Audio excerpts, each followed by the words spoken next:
Thank you very much. It's a real honor to have the highly respected, the great Prime Minister of the Kingdom of Norway with us today, who, as you know, has been doing a fantastic job and truly respected throughout the world as a leader. And thank you very much for being here. We appreciate it. And we're going to be having a meeting in the Oval Office in a little while where you'll be invited back and you can ask some questions. It's also a pleasure to have my friend who did such a good job at NATO, my great friend, right? So you really did. We started off, they had no money, and they ended up having a lot of money after we said, you got to pay up. But you did a fantastic job, and thank you very much. And I'm glad you're here. Glad we meet each other again and under these circumstances. So we'll be meeting in a little while at the Oval Office, and if you have maybe one or two questions, we'll do it now. And after that, we'll go to the Oval. Mr. President, on Russia, do you still believe that Putin is serious about peace, given the events overnight in Ukraine? And if that bombing doesn't end, are you considering new sanctions on Russia? So we are thinking that very strongly that they both want peace, but they have to get to the table. We're waiting a long time. They have to get them to the table, and I think we're going to get peace. We want to save 5,000 young people. I used to say 2,500. I now say 5,000. We have, Mr. Prime Minister, we have about 5,000 young people a week that are dying in that ridiculous war. And, you know, I started out because I didn't like all the money that we were paying, and then I realized how many people were dying. And that's by far the more important element right now. I'm saying we can save thousands of people. I don't like that it takes long at all, but I think they both want to make peace. I do believe so. There's a lot of hatred there. There's a lot of very bad blood, a lot of disgust. But I think I hope we're going to get there for the sake of a lot of young people that are dying. Mr. President, do you have a deadline for when the party? I have my own deadline. And we want it to be fast. And the Prime Minister is helping us. He wants it to be fast too.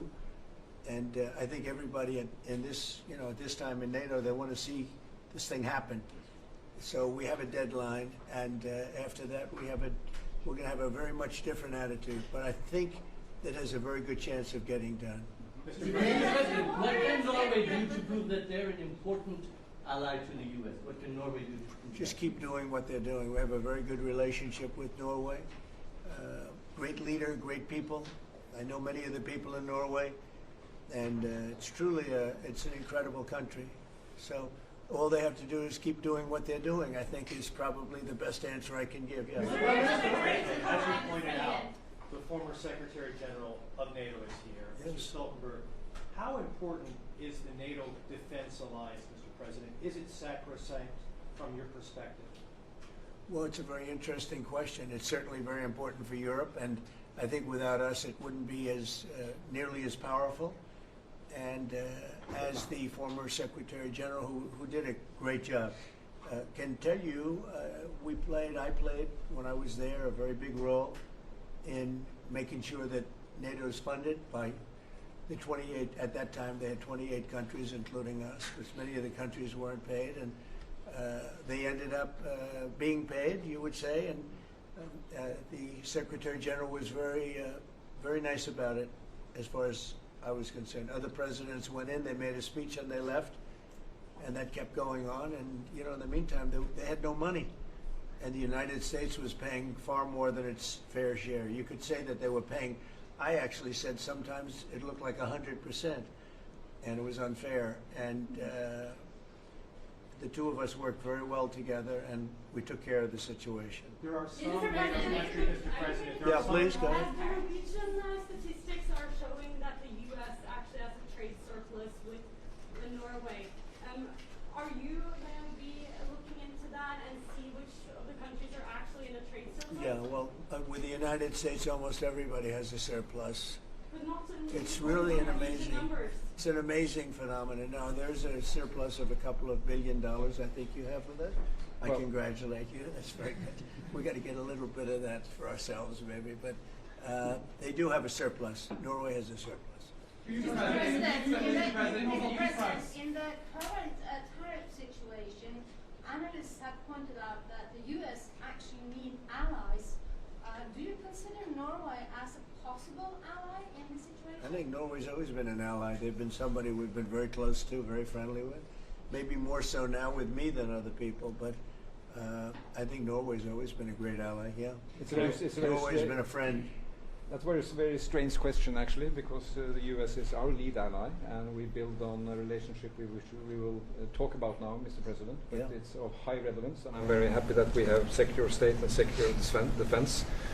So this is a very strong tie. But it was a question about ally in the tariff situation specifically. Tariff situation. Yes. Oh, well, that's, we're talking about a little bit different subject then. We're talking about a different type of ally. No, in this case, he would be very much inclined to be an ally of Norway because he wants to make the best business deal possible. And Norway and the Norwegians are great business people. They're great traders. They're great, very smart nation, very well-managed nation. Has been for a long time, and in particular now with this leadership. But we'll be talking about trade and other things, and I think we're going to come to a conclusion very quickly. Mr. President. Mr. Prime Minister, I was wondering whether you think that Donald Trump, for his efforts in Ukraine and otherwise, deserves to be nominated for a Nobel Peace Prize. Well, I salute President Trump for having been taking very important initiatives to get this conflict towards an end which both parties deserve. We need to have a ceasefire, save lives, move towards something which is more secure for Europe, for the people concerned. And on that we work together. And I look forward to go into some details because we are at a critical moment. On that price, that is a committee taking care of that, which is completely working on its own terms, and I cannot comment on that. Mr. President. But thank you very much for that question. I like that question.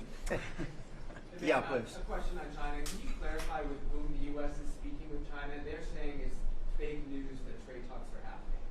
Well, they had a meeting this morning, so I can't tell you. It doesn't matter who they is.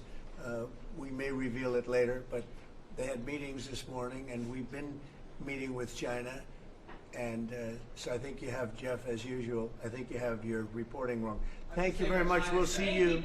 We'll see you inside. Thank you. Thank you, President. Thank you.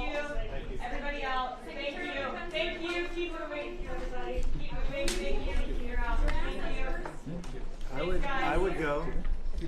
We'll all go together to Norway. I want to go skiing. I love Norway. I love Norway. Why? Beautiful. And beautiful people. Thank you.